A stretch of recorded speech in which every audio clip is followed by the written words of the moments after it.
Hey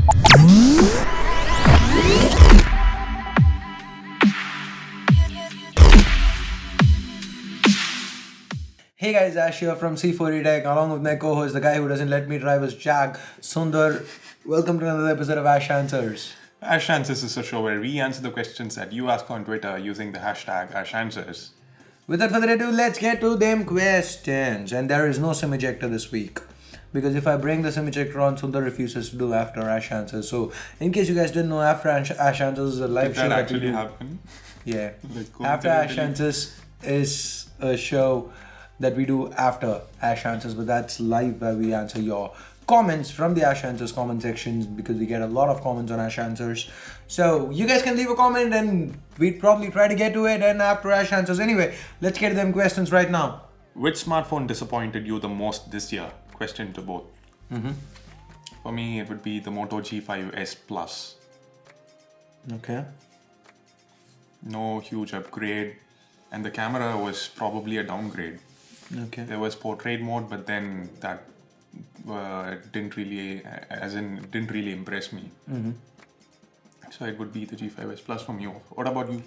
For me, it's gonna be really surprising. I'd have to go with the Pixels. Pixel. Yes, it both surprised me and disappointed me the most because the Pixel XL, as much as everybody liked it, I didn't. As in, I liked it, but it wasn't like a phone I had to get. And again, the Nexus before that was cool, but it was never something that really made me want to own it. As in, the Nexus would always, or the Pixel comes out after the Note, and I'm so enamored with the Note and the stylus and stuff that it's like, okay, it's a cool phone, stock Android, nice. But this year, the Pixel 2s really made me want them. Alright, I absolutely adore the phones, but both phones have their own sets of kind of flaws, right, that stop them from being perfect. Again, it's not a big deal, but whether it's the Pixel 2 XL's screen issues or the Pixel 2's 2016 design, it kind of takes something away. So it's just in other years I wouldn't really be that bummed out about the phones because I wouldn't have cared as much to begin with. But this year the phones are so damn awesome. They're so close to what I would love using. Even now that I'm almost done testing the Oppo F5, I'm gonna go back to the Pixel 2. I really like the phone, but it is also what kind of disappointed me the most because Pixel 2, if it had that 18:9 display, if it had a little bit lesser bezels, it would have been perfect. It would have been even better for single-handed usage. And the Pixel 2 XL, if it had an AMOLED display, if it had a better display, it would have not got all the flack it does. And again, yes, I can look past it, but I wouldn't have to compromise. I wouldn't have had to compromise on a 70K plus phone, right? That's something I really loved about the original Pixels. There was absolutely no difference between the smaller and the bigger variant. Except for the display and battery. As in size. But this time also, the 18:9 display, yeah. Another disappointment would be the iPhone 8 and 8 Plus. Great phones, but then the fact that the 10XS means they kind of completely overshadowed this year. What happened? And another disappointment would be all those phones that Xiaomi is currently launching. The 5A kind of scraped through because of price, but then the Y1 Lite, I mean, Y1 exists. Why Y1 exists. What happens if a phone can't keep the clock app open in the background and when you open it up to app, you see it's reloading and all the timings are gone? Just a thought. Posted the same question on a recent video, Honor 7X versus Mi A1 speed test. Do you guys know why he picked it? Because he mentioned the speed test and now he's gonna go the things he does for cards. No, it's a genuine question, but then the clock app, even though it technically closes, the time the stopwatch will still be running. Yeah, in the background. that app doesn't get killed. It's like by default. I mean, no matter how low the RAM on a phone, the clock app is always on. What would you say is the best and worst thing about switching from Android to iPhone? Love to hear Sundar's opinion on this too. Hey, that's a good smiley. So yeah, your opinion, please. Best thing to move from Android to iPhone: speed, Okay. user experience. User experience, I mean, Android offers great user experience too, but it's different, right? Okay. Yeah, that's pretty much it. Okay, for me, the best thing, one would be the cameras. Android don't, wait, backup, seamless backup and restore. Okay. Seriously, that's I'll counter it right now. So, going from Android to iPhone, the best things would be one, the camera. iPhones consistently have great cameras, so there is no question of if it doesn't. There are. I'm going from Android to an iPhone. I might be going from a low-end Android or whatever. But no let's matter just what, consider we are going from the best Android has to offer to the best iPhone. Why should we? That's not the question. It's not good, but still. See, that way we could say everything, right? Okay, fine. All the time. So see, for one thing, I'm just saying, like whenever I switch to an iPhone, the feelings that I go through, positives, yes, I really like the fact that it's got a great camera consistently, no matter if it's last year or the year back. Whenever I switch to an iPhone, yes, I'm happy with the cameras. Selfie cameras, not that much, but the rear cameras are consistent. That's one positive. The second positive, like you said, the speed, the consistency of the speed itself, which is something I really like. The third positive is everything feels a little bit more fluid. You don't have, your apps feel a little bit more better optimized. The ones I use, say for example Fitbit or MyFitnessPal or even Feedly, it all just feels a little better. That's one. And the fourth thing is, I know, some apps tend to be a little more expensive, but you don't have so many ads shoved down your throat kind of apps. This is something Google is currently cracking down on, but that's one more thing I traditionally like. What I dislike is again the camera, because switching between resolutions is a pain. I need to go back into the settings menu, which happens all the time. I like the control center, by the way, but then having to switch between is annoying. And then the user experience, the seamless backup and restore part of it, because Apple makes me sign into everything Google over and over and over again, especially when you have two-step authentication enabled. I need to sit with the phone and like, okay, OTP entered. That's a very annoying thing to do every time you set up an iPhone. Yeah, it's really annoying. Whereas on Android, I could just like throw it in once and that's it. Boom. The done. backup and restore I was talking about is like for the apps and stuff. For I the get apps it. And stuff. The exact home screen. When you switch from an old iPhone to a new iPhone, it will look just like an old iPhone. I know, but when you switch from an old Android to a new Android, and if you're using Nova Launcher, it's gonna look exactly like your old phone. Launcher, but then app data. It's a pain to transfer app data. Like what app data? Generally, like games and stuff. Games is all like with play games. As long as you're signed in, it syncs automatically. Yeah, and then small apps. Like what? I don't know. Generally, like you have to sign in into everything, right? Like you have to sign into everything on iPhone as well. Like what? Twitter, Facebook, everything you need to sign in again. Twitter, I don't think to. You do. You do need to. You need. Yeah. I don't think so. I sign into every single time I switch to it. Do you restore from iTunes? Yes, I do. Okay. You need to sign into everything. It's been a while, so that's there. That's pretty much it. Whenever I switch from an Android to an iPhone, and these days I like 3D touch. For the first 15 minutes, it's like really fun. It's like yeah, I want 3D touch. I like the Taptic engine. Why Honor 7X won in speed test against the Mi A1? Didn't you already leave a card to it? Because it's a question. It's a genuine question. MUI has been traditionally quite fast. Forget MUI. It's more to do with the Kirin 659 chip. The 655 chip performed really well against last year's 625 devices like the Redmi Note 4. Fair enough. I think it won. It actually won. The 6X, Honor 6X won against the Redmi Note 4. Yeah, but the Redmi Note 4 was MIUI. Yeah, that's exactly what I was about to say. So this year, I expected the Mi A1 to compete.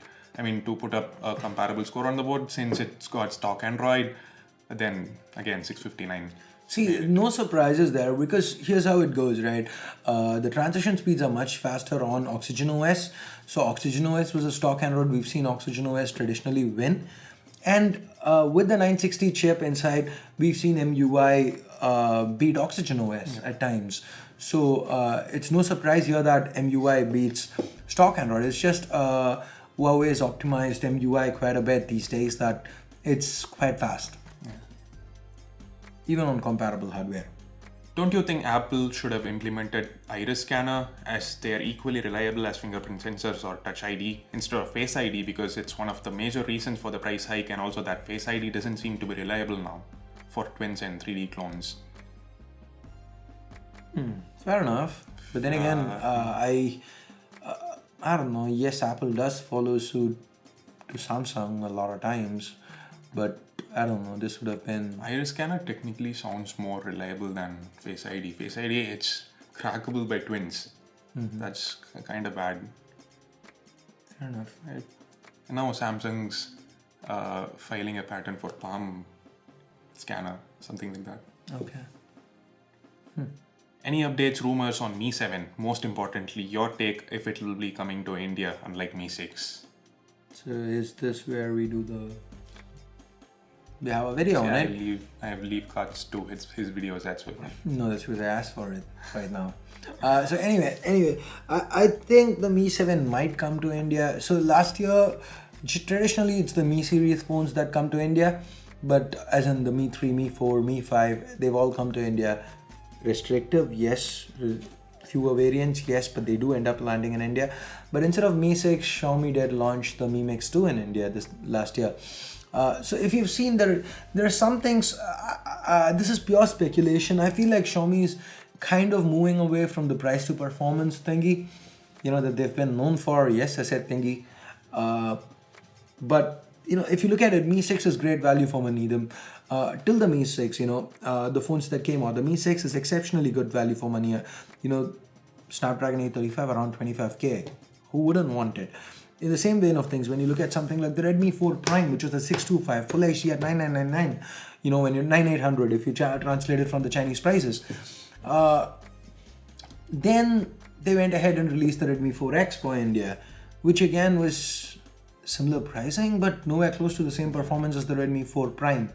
And again, now we've seen the Y1, Y1 Lite, the Redmi 5A.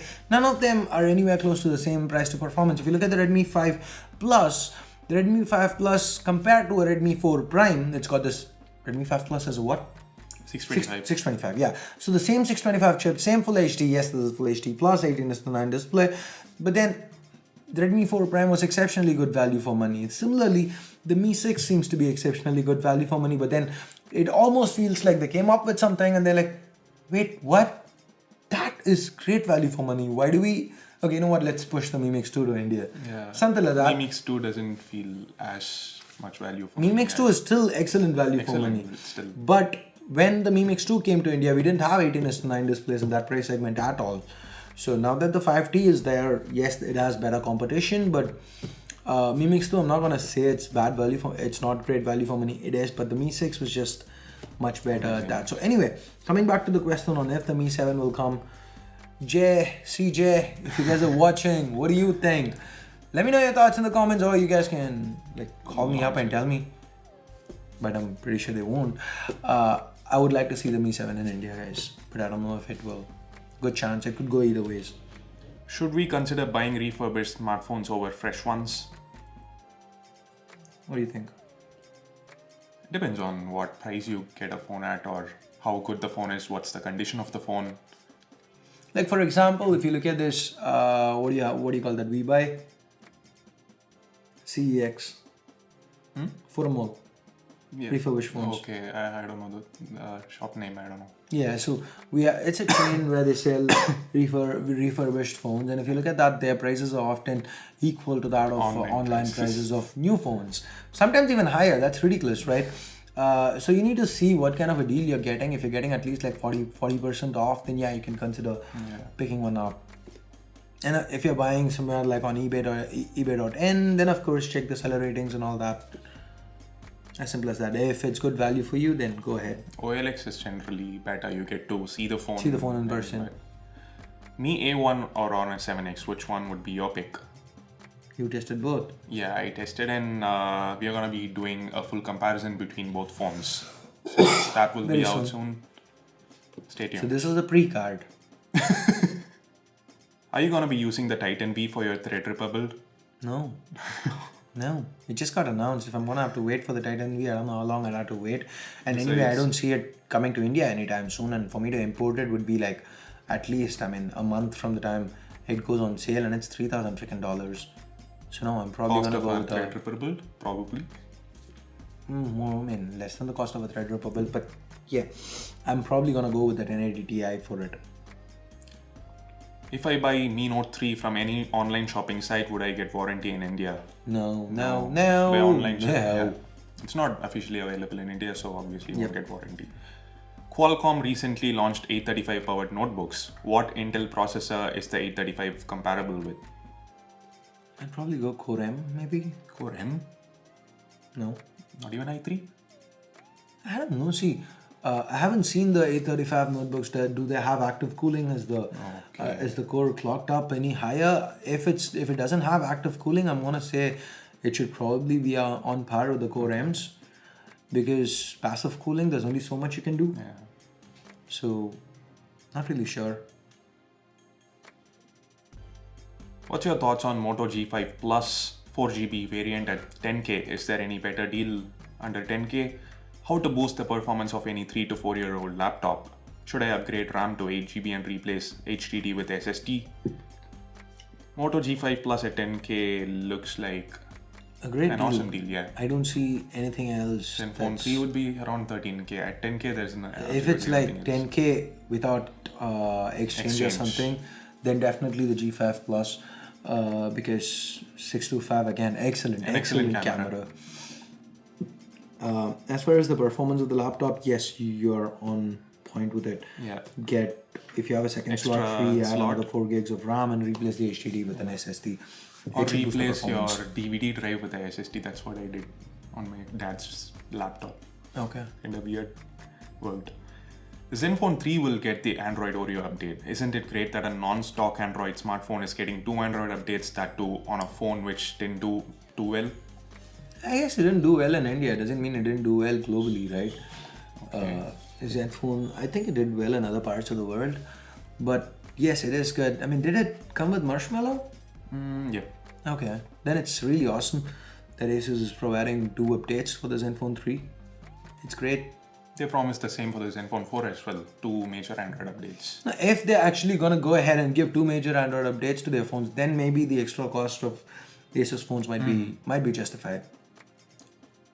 Honor 8 Pro at 27K worth over OnePlus 5T. What about software updates? #Milo. Software updates, your guess is as good as mine. There is nothing official about it.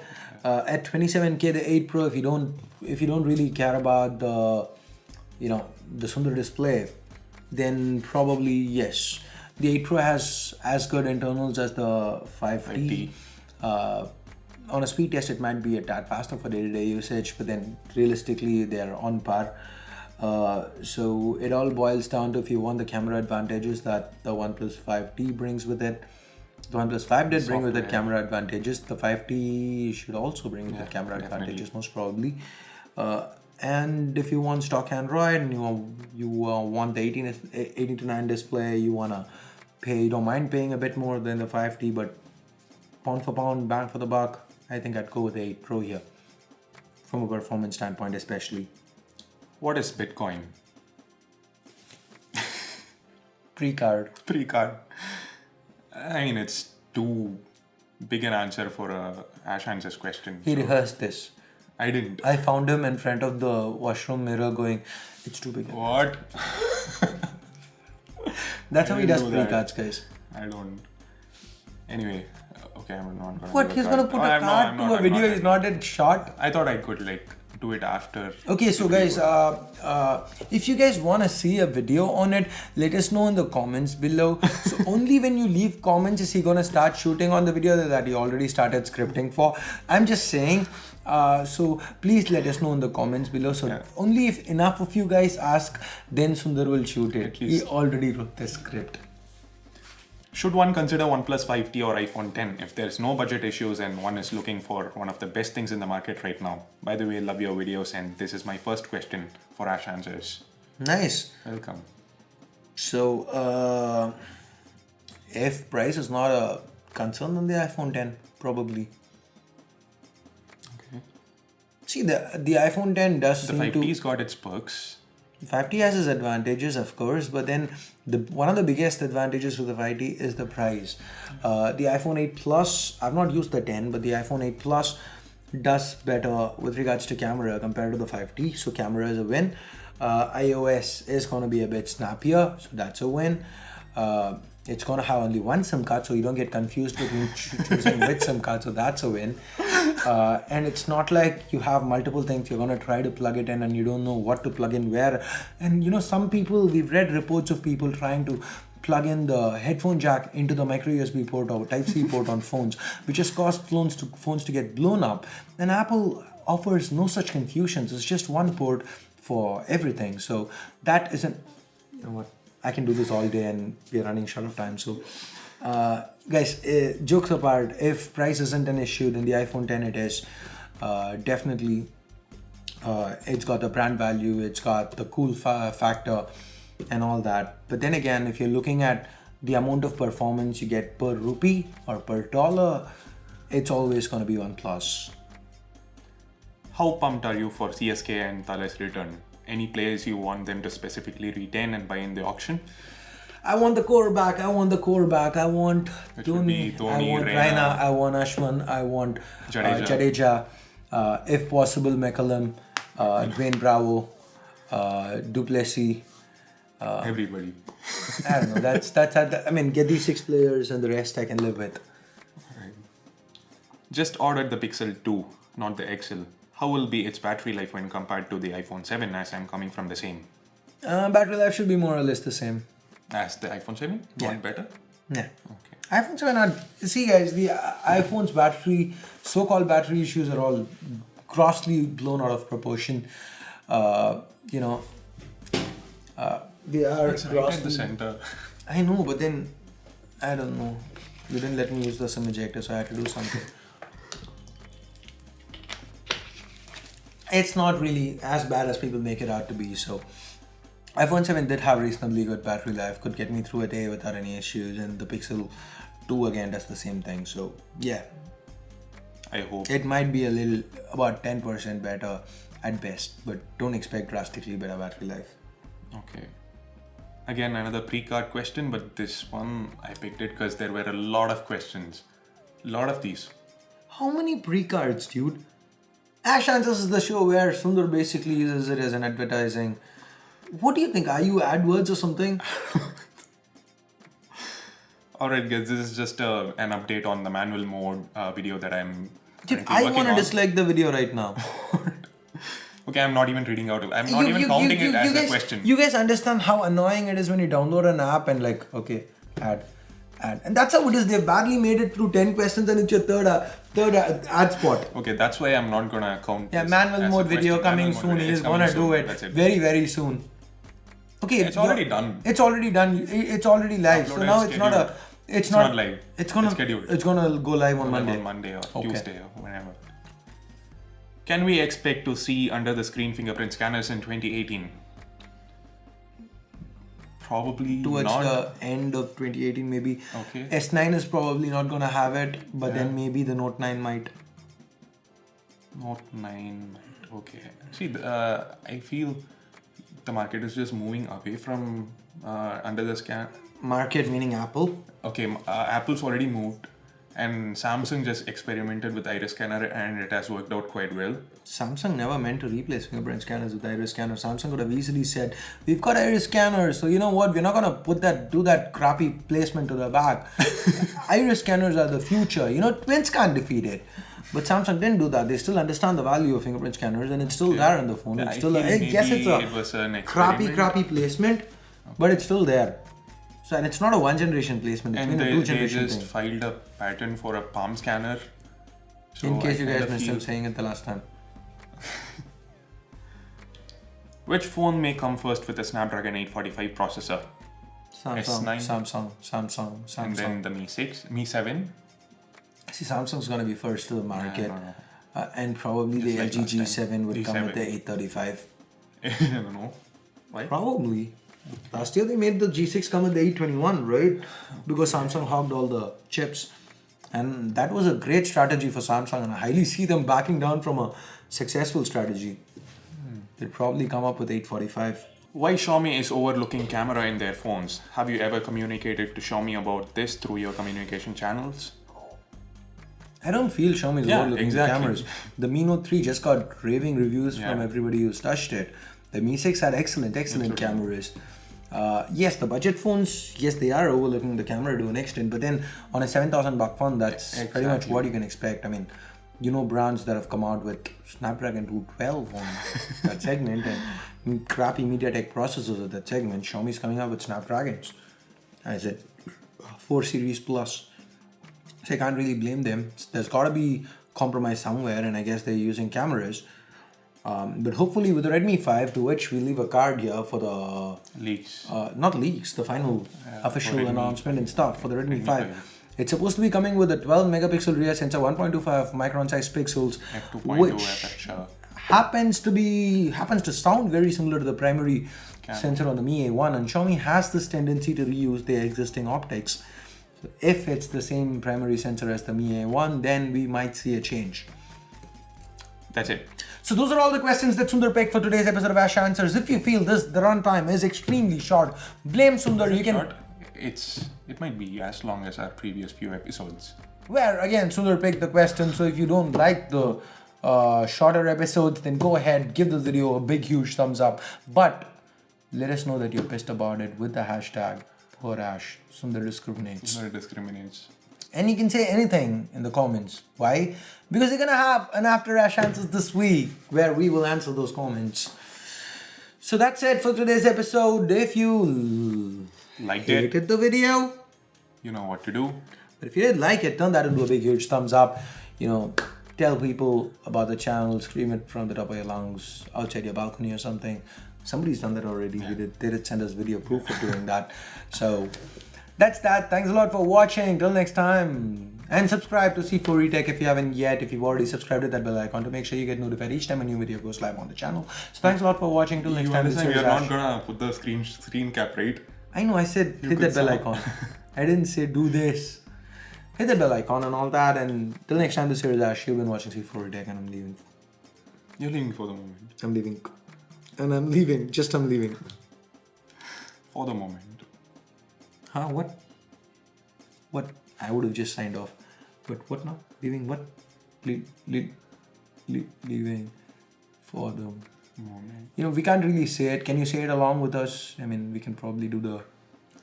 Why? And now Sundar is just going to do the head shake while we watch. No, please.